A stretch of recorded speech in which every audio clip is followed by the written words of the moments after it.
ಸುಧಾಕರ್ ಪೇಜಾವರ್ ಅವರನ್ನು ಆಯ್ಕೆ ಮಾಡಲಾಗಿದೆ. ಅವರು ದೊಡ್ಡ ಮನಸ್ಸು ಮಾಡಿ ಇಲ್ಲಿಗೆ ಬಂದಿದ್ದಾರೆ. ಅವರನ್ನು ದಯಮಾಡಿ ವೇದಿಕೆ ಕರ್ಕೊಂಡು ಬರಬೇಕು ಅಂತ ಶ್ರೀಯುತ ಸದನ್ ದಾಸ್ ಹಾಗೂ ವಿಜಯ್ ಗುಜ್ಜರ್ ಅವ್ರನ್ನ ಕೇಳ್ಕೊತೀನಿ.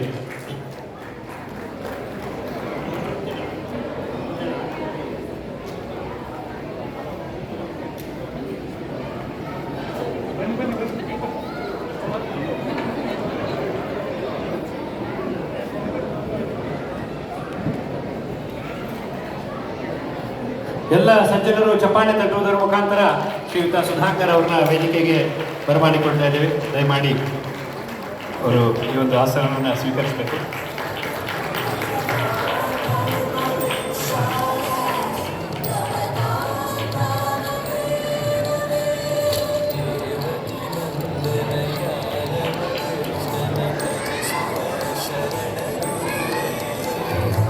ಎರಡು 2022ರಲ್ಲಿ ನಾನು ಮಸ್ಕಟ್ನಲ್ಲಿ ಕೆಲಸ ಮಾಡ್ತಾ ಇದ್ದೆ. ಅಲ್ಲಿಂದ ದುಬೈಯಲ್ಲಿ ಕೆಲಸ ಸಿಕ್ತು. ಹಾಗಾಗಿ ಮಸ್ಕಟ್ಟನ್ನು ಬಿಟ್ಟು ದುಬೈಗೆ ಬರುವಂಥ ಸಂದರ್ಭ. ದುಬೈಯಲ್ಲಿ ನನಗೆ ವಿಜಯ್ ಒಬ್ಬ ಪರಿಚಯ ಇದ್ದ, ಇನ್ಯಾರೂ ಜಾಸ್ತಿ ಪರಿಚಯ ಇರಲಿಲ್ಲ. ಆಗ ತಕ್ಷಣ ನಮ್ಮ ಪುತ್ತಿಗೆ ಸ್ವಾಮಿಗಳು ಸಿಕ್ಕರು. ಉಡುಪಿಯಲ್ಲಿ ಸಿಕ್ಕಾಗ ಹೀಗೆ ದುಬೈಗೆ ಹೋಗ್ತಿದ್ದೀನಿ ಅಂತ ಹೇಳಿದೆ. ತಕ್ಷಣ ಅಲ್ಲೇ ಪಕ್ಕದಲ್ಲಿ ಇದ್ದಂಥ ಶ್ರೀಯುತ ಪ್ರಸನ್ನಾಚಾರ್ಯರನ್ನ ಕರೆದು ಇವರು ದುಬೈಗೆ ಹೋಗ್ತಿದ್ದಾರೆ ನೋಡು ಅಂದರು. ತಕ್ಷಣ ಪ್ರಸನ್ನಾಚಾರ್ಯ ಅವರು ನನಗೆ ಒಳಗೆ ಕರ್ಕೊಂಡು ಹೋಗಿ ಒಂದು ಫೋನ್ ನಂಬರು, ಅವರ ಹೆಸರು ಇದೆಲ್ಲ ಕೊಟ್ಟರು.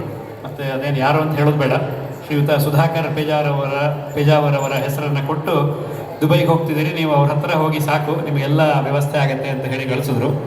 ಅದು ಕರ್ಮಧರ್ಮ ಸಂಯೋಗ. ಇಲ್ಲಿ ಬಂದ ತಕ್ಷಣ ಮೊಟ್ಟ ಮೊದಲು ನಾನು ಭೇಟಿಯಾಗಿದ್ದೆ ಸುಧಾಕರ್ ಅವರು. ನಾವು ಬಂದ್ವಿ ಬೆಳಗ್ಗೆ, ಮಧ್ಯಾಹ್ನ ಅವ್ರ ಆಫೀಸಿಗೆ ನಾನು ಮತ್ತು ನನ್ನ ಶ್ರೀಮತಿಯವರು ಹೋಗಿ ತುಂಬ ಆತ್ಮೀಯವಾಗಿ ಎಷ್ಟೋ ವರ್ಷಗಳ ಪರಿಚಯದ ರೀತಿ ಶ್ರೀಯುತ ಸುಧಾಕರ್ ಅವರು ನಮ್ಮನ್ನು ಬರಮಾಡಿಕೊಂಡ್ರು. ಅಂತಹ ಶ್ರೀಯುತ ಸುಧಾಕರ್ ಅವರು ಇವತ್ತು ಇಲ್ಲಿ ವಿಶೇಷವಾದ ಆಧ್ಯಾತ್ಮಿಕ ರತ್ನ ಪ್ರಶಸ್ತಿ ಕೊಡ್ತಾ ಇರುವಂಥದ್ದು ತುಂಬ ಸಂತೋಷದ ವಿಷಯ. ಅದೇ ರೀತಿ ನಾಳೆಯ ದಿನ ಶ್ರೀಕೃಷ್ಣ ಜನ್ಮಾಷ್ಟಮಿ.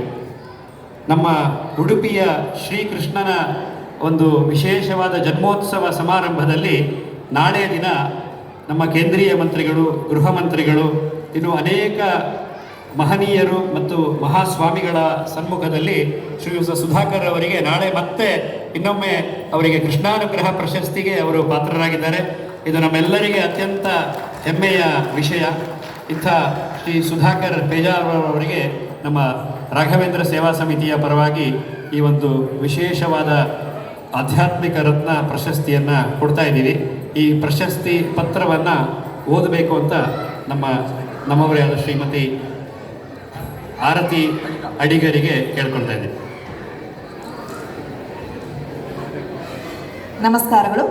ನಾನು ಬಹಳ ಖುಷಿಯಿಂದ ಇವತ್ತಿನ ಈ ಪ್ರಶಸ್ತಿ ಪತ್ರವನ್ನು ಓದ್ತಾ ಇದ್ದೇನೆ. ನಮ್ಮವರೇ ಆದ ಶ್ರೀ ಸುಧಾಕರ್ ಪೇಜಾವರ್, ಮೀರಾ ಹಾಗೂ ವಸಂತರಾವ್ ದಂಪತಿಗಳ ಪುತ್ರರಾಗಿರುವ ಇವರು ವಾಣಿಜ್ಯ ಪದವೀಧರರಾಗಿ ಮೈಸೂರು ವಿಶ್ವವಿದ್ಯಾಲಯದಲ್ಲಿ ಪತ್ರಿಕೋದ್ಯಮದಲ್ಲಿ ಪರಿಣಿತಿಯನ್ನು ಪಡೆದವರು.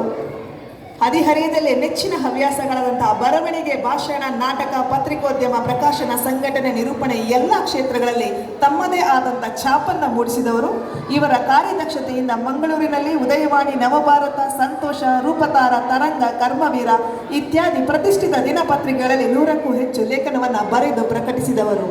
ಮೈಸೂರು ವಿಶ್ವವಿದ್ಯಾನಿಲಯದ ಪ್ರತಿಷ್ಠಿತ ತ್ರೈಮಾಸಿಕ ಪ್ರಕಟಣೆ ಮಾನವಿಕ ಕರ್ನಾಟಕದಲ್ಲಿ ಸ್ವತಂತ್ರ ಲೇಖನ ಬರೆದ ಇವರು ಮುಂದಿನ ದಿನಗಳಲ್ಲಿ ಕನ್ನಡ ಚಲನಚಿತ್ರ ದಿಗ್ಗಜರುಗಳ ಸಂದರ್ಶನವನ್ನು ಮಾಡುವುದರ ಮೂಲಕ ಸಂದರ್ಶಕರಾಗಿ ಕೂಡ ಯಶಸ್ವಿಯಾಗಿದ್ದಾರೆ.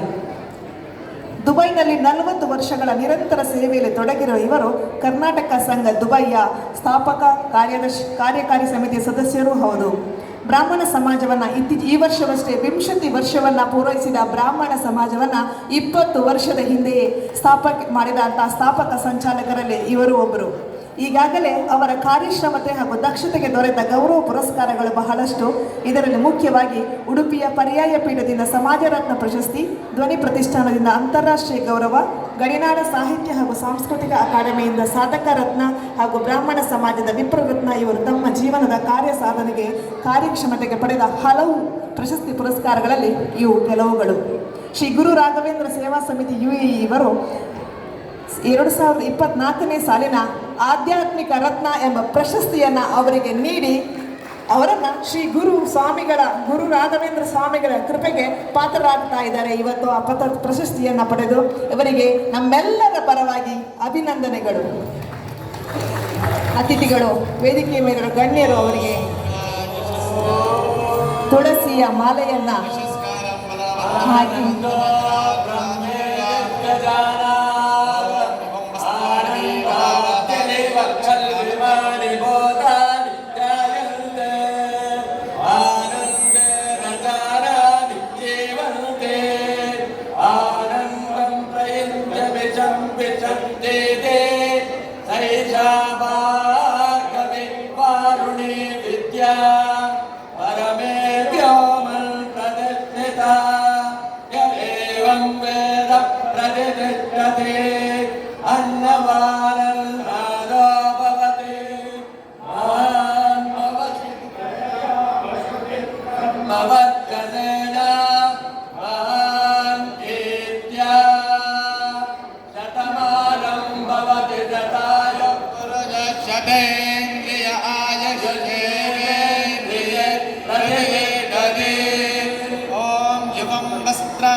परिगम्यान्यं यदा ॐ सत्वस्त्राण्यदपेशलानिवसान अग्निर्णाभा पृथिव्याः अरुषो जातः पद इलायाः पुरोहित राजन्यक्षीह देवान्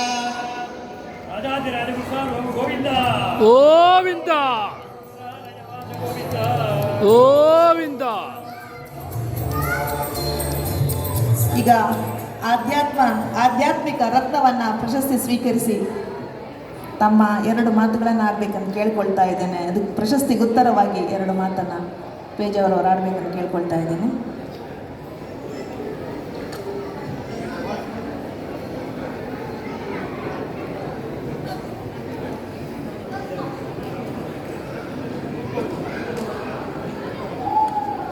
पूज्याय राघवेन्द्राय सत्यधर्मरताय च भजतां रक्षाय ममतां कामनाय. ಶ್ರೀ ಗುರು ಸಾರ್ವಭೌಮ ರಾಘವೇಂದ್ರ ಸ್ವಾಮಿಗಳ 353ನೇ ಆರಾಧನಾ ಮಹೋತ್ಸವದ ಸಂದರ್ಭದಲ್ಲಿ ಈ ಕಾರ್ಯಕ್ರಮವನ್ನು ಹಮ್ಮಿಕೊಂಡಿದ್ದೀರಿ. ಇದರಲ್ಲಿ ನನಗೆ ಭಾಗವಹಿಸೋದಕ್ಕೆ ತುಂಬ ಸಂತೋಷ ಆಗ್ತಾ ಇದೆ. ವಿಶೇಷವಾಗಿ ನಾನು ಕೂಡ ರಾಘವೇಂದ್ರ ಸ್ವಾಮಿಗಳ ಆರಾಧಕ. ಸುಮಾರು 80ರ ದಶಕದಿಂದ ರಾಘವೇಂದ್ರ ಸ್ವಾಮಿಗಳನ್ನು ಆರಾಧಿಸಿಕೊಂಡು ನಾನು ಬರ್ತಾ ಇದ್ದೇನೆ. ನಾನು ಪ್ರಥಮ ಬಾರಿಗೆ ಮಂತ್ರಾಲಯಕ್ಕೆ ಭೇಟಿ ನೀಡಿದಾಗ ನಮ್ಮ ಈಗ ಪ್ರಕೃತದ ಶ್ರೀಗಳ ತಾತ ಸುಜೇಂದ್ರ ತೀರ್ಥರು ಅಲ್ಲಿ ಸ್ವಾಮಿಗಳಾಗಿದ್ದರು. ಆ ದಿವಸದಿಂದ ಈ ದಿವಸದ ತನಕ ಮಂತ್ರಾಲಯದಲ್ಲಿ ಬಹಳಷ್ಟು ಪ್ರಗತಿಯಾಗಿದೆ. 80ರ ದಶಕದಲ್ಲಿ ಸುಮಾರು ಎಲ್ಲ ಕಡೆಗಳಲ್ಲಿ, ಆಗ ಮಂಗಳೂರಿನಲ್ಲಿ ಕೂಡ ಯಾವುದೇ ಮಠ ಇರಲಿಲ್ಲ, ಬಟ್ ಚಿಕ್ಕ ಒಂದು ಗುಡಿ ಇತ್ತು. ಮತ್ತು ಆ ಒಂದು 10 ವರ್ಷದಲ್ಲಿ ಎಲ್ಲ ಕಡೆ ರಾಘವೇಂದ್ರ ಸ್ವಾಮಿಗಳ ಬೃಂದಾವನವಾಗಲಿ, ಬದ್ರಿಕಾ ಬೃಂದಾವನವಾಗಲಿ ಅಥವಾ ಕೇವಲ ಬೃಂದಾವನವಾಗಲಿ ಎಲ್ಲ ಕಡೆ ಹಬ್ಬಿಕೊಂಡು, ಬಹುಶಃ ಇವತ್ತಿನ ಕಲಿಯುಗದಲ್ಲಿ ಕಾಮಧೇನು ಕಲ್ಪವೃಕ್ಷಗಳು ಸಿಗದಿದ್ದರೂ ಕೂಡ ರಾಘವೇಂದ್ರ ಸ್ವಾಮಿಯವರು ಎಲ್ಲಿದ್ದರೂ ಕೂಡ ಅವರು ಪವಾಡ ಸದೃಶರಾಗಿ ಎಲ್ಲರಿಗೂ ಬೇಕಾದಂತಹ ಯಾವುದೇ ಜಾತಿ ಮತ ಭೇದವಿಲ್ಲದೆ, ಯಾವುದೇ ವಯೋವರ್ಗದ ವ್ಯತ್ಯಾಸವಿಲ್ಲದೆ ಎಲ್ಲರನ್ನೂ ಸಲಹುವಂಥ ಗುರು ಒಬ್ಬರಿದ್ದರೆ ಅವರು ಗುರು ಸಾರ್ವಭೌಮ ಶ್ರೀ ರಾಘವೇಂದ್ರ ಸ್ವಾಮಿಗಳು. ಇವರ ಆರಾಧನೆಯನ್ನು ಇಷ್ಟು ವಿಜೃಂಭಣೆಯಿಂದ ಇಲ್ಲಿ ನಡೆಸಿಕೊಂಡು ಬರ್ತಾ ಇದ್ದೀರಿ. ನಮ್ಮ ಆಚಾರ್ಯತ್ರಯರ ತರಹ ಇಲ್ಲಿ ವಿಜಯ್ ಸದಾ ಹಾಗೂ ಮಧುತ್ರಯರು ಮುಂಚೂಣಿಯಲ್ಲಿ ನಿಂತುಕೊಂಡು ಈ ಕೆಲಸವನ್ನು ಮಾಡ್ತಾ ಇದ್ದಾರೆ. ಇದು ಬಹಳಷ್ಟು ಸಂತೋಷವನ್ನು ಕೊಡ್ತಾ ಇದೆ. ಯಾಕೆ ಅಂತ ಹೇಳಿದ್ರೆ ಇವತ್ತಿನ ದಿವಸ ನಮ್ಮ ಸನಾತನ ಧರ್ಮ ಸಂಪ್ರದಾಯ ಇವುಗಳನ್ನು ಉಳಿಸಿಕೊಳ್ಳೋದು, ವಿಶೇಷವಾಗಿ ನಮ್ಮ ಜವಾಬ್ದಾರಿ ಏನು ಅಂತ ಹೇಳಿದರೆ ಈ ಸಂಪ್ರದಾಯ ಕಟ್ಟುಕಟ್ಟಲೆ ಆಚಾರ ವಿಚಾರ ಇವುಗಳನ್ನು ನಮ್ಮ ಮುಂದಿನ ತಲೆಮಾರಿಗೆ ನಾವು ವರ್ಗಾಯಿಸುವಂಥದ್ದು. ಅದು ನಾವು ಈಗ ಮಾಡಲೇಬೇಕಾದಂಥ ಕೆಲಸ.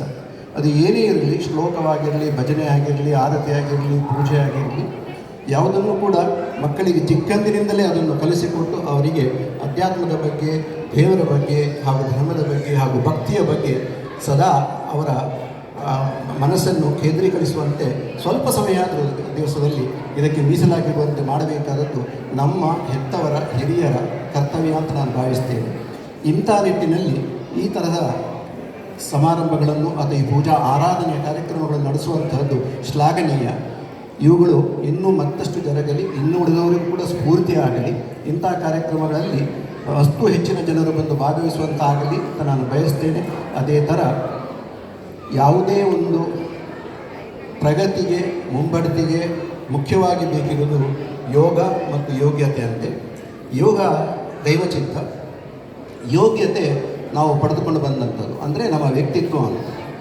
ಸರಳವಾಗಿ ಆಧ್ಯಾತ್ಮವನ್ನು ಹೇಳುವುದು ಅಂತಾದರೆ ನಮ್ಮ ಆಂತರ್ಯದಲ್ಲಿರುವಂತಹ ನಮ್ಮ ಇತಿಮಿತಿಗಳನ್ನು ಅರಿವನ್ನು ಕೊಡುವಂತಹ ಒಂದು ಶಕ್ತಿಯೇ ಆಧ್ಯಾತ್ಮ. ನಮ್ಮಲ್ಲಿ ಹೆಚ್ಚಿತ್ತಾಗಲಿ ಹೆಚ್ಚಾಗಲಿ ಕಡಿಮೆಯಾಗಲಿ ಯಾವ ಸಾಮರ್ಥ್ಯ ಇದ್ದರೂ ಕೂಡ ಅದನ್ನು ಅರಿತುಕೊಂಡು ಅದಕ್ಕೆ ತಕ್ಕಂತೆ ನಮ್ಮ ವ್ಯಕ್ತಿತ್ವವನ್ನು ರೂಪಿಸಿಕೊಂಡು ಹೋಗುವಂಥದ್ದು ಬಹಳ ಪ್ರಮುಖವಾದಂಥದ್ದು. ಈ ದೃಷ್ಟಿಯಲ್ಲಿ ಇವತ್ತಿನ ದಿವಸ ಯೋಗವು ಯೋಗ್ಯತೆಗಿಂತ ಜಾಸ್ತಿ ಶ್ರೀ ಗುರು ರಾಯರ ಅನುಗ್ರಹ ಅಂಥೇಳಿ ಈ ಸನ್ಮಾನವನ್ನು ನಾನು ಸ್ವೀಕರಿಸ್ತಾ ಇದ್ದೇನೆ. ಇದೆಲ್ಲವನ್ನು ನನಗೆ ಗಳಿಸಿಕೊಡುವುದಕ್ಕೆ ಪಾತ್ರರಾಗಿದ್ದಂಥ ನನ್ನ ಬಹಳಷ್ಟು ಜನ ಮಿತ್ರರು, ನಮ್ಮಂತಹ ಸಂಬಂಧಿಕರು, ಹಿತೈಷಿಗಳು ಎಲ್ಲರಿಗೂ ಕೂಡ ನಾನು ಅಭಿನಂದನೆಯನ್ನು ಹೇಳ್ತಾ ಇದ್ದೇನೆ.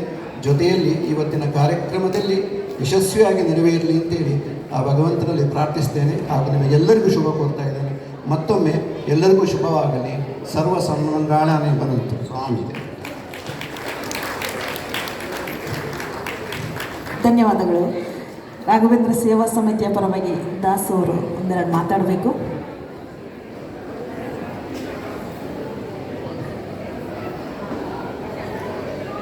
ಎಲ್ರಿಗೂ ನಮಸ್ಕಾರ. ಪೂಜ್ಯಾಯ ರಾಘವೇಂದ್ರಾಯ ಸತ್ಯಧರ್ಮರತಾಯ ಚ ಭಜತಾಂ ಕಲ್ಪವೃಕ್ಷಾಯ ನಮತಾಂ ಕಾಮಧೇನುವೇ. ರಾಘವೇಂದ್ರ ಸೇವಾ ಸಮಿತಿ ಇವತ್ತು ನಮ್ಮ ಸುಧಾಕರ್ ಪೇಜಾವರವರನ್ನು ಗುರುತಿಸಿದ್ದೇವಂತ ನಾವು ಹೇಳ್ಕೊಳ್ತಾ ಇಲ್ಲ, ರಾಯರು ಅವರನ್ನು ಕರೆಸ್ಕೊಂಡು ಗುರುತಿಸುವ ಒಂದು ಆಶೆಯನ್ನು ನಮಗೆ ಒದಗಿಸಿದ್ದಾರೆ. ನಾವು ನಾವಾಗಿಯೂ ಏನೂ ಮಾಡ್ತಾ ಇಲ್ಲ, ಎಲ್ಲ ರಾಯರು ನಿಂತು ಮಾಡಿಸ್ತಾ ಇದ್ದಾರೆ ಅನ್ನುವಂಥದ್ದು ನಮ್ಮ ವಿಜಯ್ ಹಾಗೂ ಮಧು 3 ಜನರ ಮನೋಭಾವ ಇದೆ. ನಾವು ಕಾರ್ಯನಿಮಿತ್ತವಾಗಿರುವವರು, ಕಾರ್ಯಕಾರಿಗಳೆಲ್ಲ ಆಗ್ತಾ ಇರೋದು ಎಲ್ಲ ಅವರಿಂದಲೇ. ಅವರೇ ನಿಂತು ಎಲ್ಲವನ್ನ ಮಾಡಿಸ್ಕೊಳ್ತಾ ಇದ್ದಾರೆ. ಇದಕ್ಕೆ ನಿಮ್ಮೆಲ್ಲರ ಸಹಕಾರ ಕೂಡ ಇದೆ. ನಾವು ರಾಘವೇಂದ್ರ ಸೇವಾ ಸಮಿತಿ ವತಿಯಿಂದ ಕೃತಜ್ಞರಾಗಿದ್ದೇವೆ ಅಂತ ತಿಳಿಸ್ಲಿಕ್ಕೆ ನಾನು ತುಂಬ ಖುಷಿ ಪಡ್ತೀನಿ. ಇವತ್ತಿನ ನಮ್ಮ ಈ ಸಮಾರಂಭಕ್ಕೆ ಆಗಮಿಸಿದ ಪ್ರತಿಯೊಬ್ಬರಿಗೂ ನಾನು ಧನ್ಯವಾದಗಳನ್ನು ತಿಳಿಸ್ತೇನೆ ಗುರು ರಾಘವೇಂದ್ರ ಸೇವಾ ಸಮಿತಿಯ ಪರವಾಗಿ. Thank you so much. Thank you. ಧನ್ಯವಾದಗಳು ಸುಧಾಕರ್ ಅವರಿಗೂ ಕೂಡ ಧನ್ಯವಾದಗಳು. Thank you. ಹಾಗೆ ನಮ್ಮ ಜೊತೆ ಇವತ್ತು ಇನ್ನೊಬ್ಬರು ಸಮಾಜ ಸೇವಕ, ಆಧ್ಯಾತ್ಮ